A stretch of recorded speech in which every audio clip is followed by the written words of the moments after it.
right, this has become my favorite show of the year. It is our Super Bowl party preview.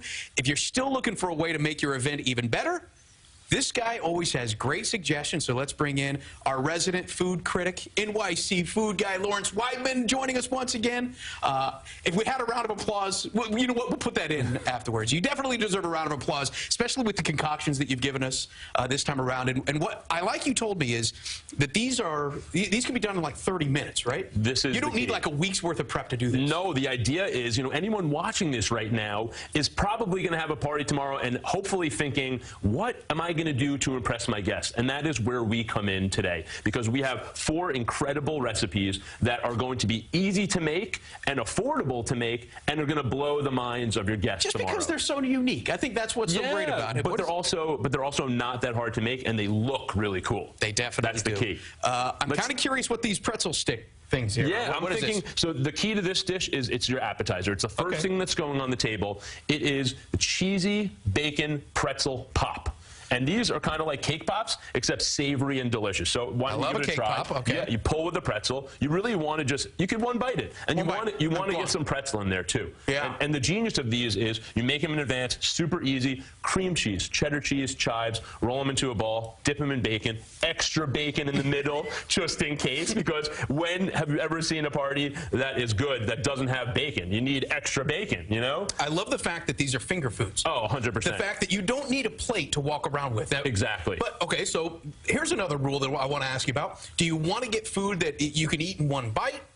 Or do you want a plate full of food that you have to sit in front of the TV and use? Well, look, I mean, before you get too specific, as the host of your Super Bowl party, you're kind of like the coach of a game. And you need to know when to deploy your players, a.k.a. your dishes, at the right time. Right. And these dishes are all amazing because they're not going to require you to sit down on the table and fork and knife. And that was kind of what I went for. Because there's not enough table space. Exactly. You're going to be sitting in front of the TV. Exactly. So every one of these dishes could either be a small plate, a little dip and go, or you could walk around with a small plate because sometimes you're mingling at the party too. And these dishes will allow that. So this dish comes out of the fridge when everybody arrives. It's already ready to go, and you just roll. Right. Because as the host, what else? You want to have a good time. Yeah. You want to be able to enjoy the party too. All these dishes allow that too. I can tell you right now that just by judging by what I'm seeing right here, you might want to have a packet of Altoids in your pocket as well if you want to talk to somebody. Yeah, it depends. Yeah, it depends how much the other guests all love each other and tolerate one another. Maybe they all cancel each other out. I don't know.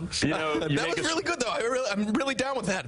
Easy to eat. Okay. I'm glad you like it because I think you're going to like this one even better. This is what I'm calling heaven on a hash brown. And what that means is we're building up with really simple, like frozen breakfast hash browns. Okay. And we bake them. We top them with mac and cheese, which I added jalapenos to, a little pulled barbecue beef or chicken, and then pickled red onions and pickled chilies and some cooling pickles on the side. Just dive right in. Okay, sure. And you see, like, mobility.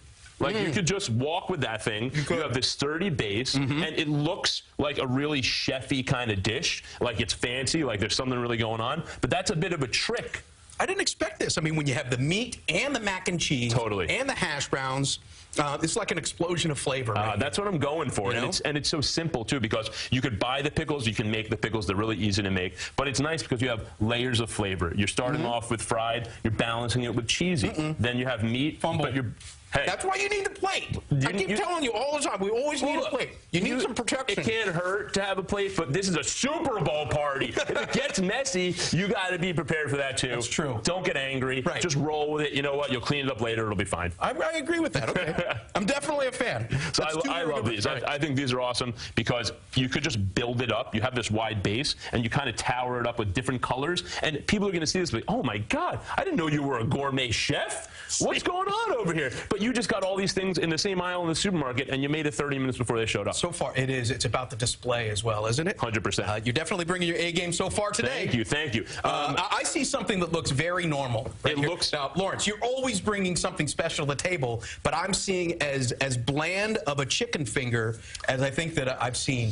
This is the perfect assist because looks can be deceiving right here because hiding behind this mountain of chicken fingers is a bevy of toppings that is not just one dish but 2. What I'm calling this is buffalo or not chicken finger nachos. Because or not. If you don't want because you got the options here. Okay, so I want you to take a finger and put it on your plate. And now what you have here is a combo between nachos and wings. And you could buffaloize this finger right now. Right, which we will. And then, and then you can nachoize your finger as well. There, right. That's all right. That's why you got the plate. Right. Right. You were talking plates. You got the plate. I think I'm going to put some of this on here. A little queso. Why not? You got guac. You got salsa, sour cream. I got a little extra queso. A favorite of this show always, jalapenos. You know. You know what? I can't go without one. You need to. You just got to throw it on there. And see what's going on there. Okay. And now you kind of got the best of both worlds. You know, we got some ranch here as well, just in case. So it's like, look, you're taking really straightforward concepts. People don't want too much adventure at a Super Bowl party. You're taking nachos, you're taking wings, and you're making it into one dish that's fun, it's interactive, and again, super easy. And you're allowing everybody to be creative. Exactly. You know? And it gives something to talk about. Yeah, it's like it's kind of like food arts and crafts. You know, like this is like I got a little too much buffalo sauce there. This is maybe payback for that ghost pepper sauce on our last segment. I snuck some ghost pepper sauce in you the last time. That's all right. That's all right. No, I'm good. I'm good. All right, you're strong. I believe in you. I'm okay. So, don't worry about me. Again, this is like a canvas, and you can kind of paint this canvas any way you want with nacho toppings or buffalo chicken toppings, or combine them and just have a great time. I'm going to need something sweet after that. You know, I'm going to need something to kind of counteract that a little bit if I now possibly we're talking. could. All right. And you've always brought some A game with your desserts, and I can see something special on the horizon here. This is not an ordinary dessert right here. This is a dish that I'm calling Sweet Revenge because it's a combo dessert that's featuring something from the Patriots and something from the Falcons. So we have Boston cream donuts that I just picked up at the donut shop. Right. I sliced them in half, but not all the way, so it's almost like a pocket. And inside, I put Georgia peaches. Oh, I see what you did there. So that way, it's Sweet Revenge because whoever wins the game, everyone's going to go home happy because they have a dessert that's representing both teams. So revenge is it's a dish best served cold and sweet. And to take it even further, I got icing pop. And I put it on top to make it look like football seams. And I brought one for you. Oh, yeah? Do I get to be an artist as well? So look, here's what you want to do. You want to like get all the icing toward the front, and then make your line. Let's see you go to work over here. This was for you. Let's put this one on. This is you earning your dessert right here. Okay, of course I am. No, it's open. It's already open. It's already so let's go line across.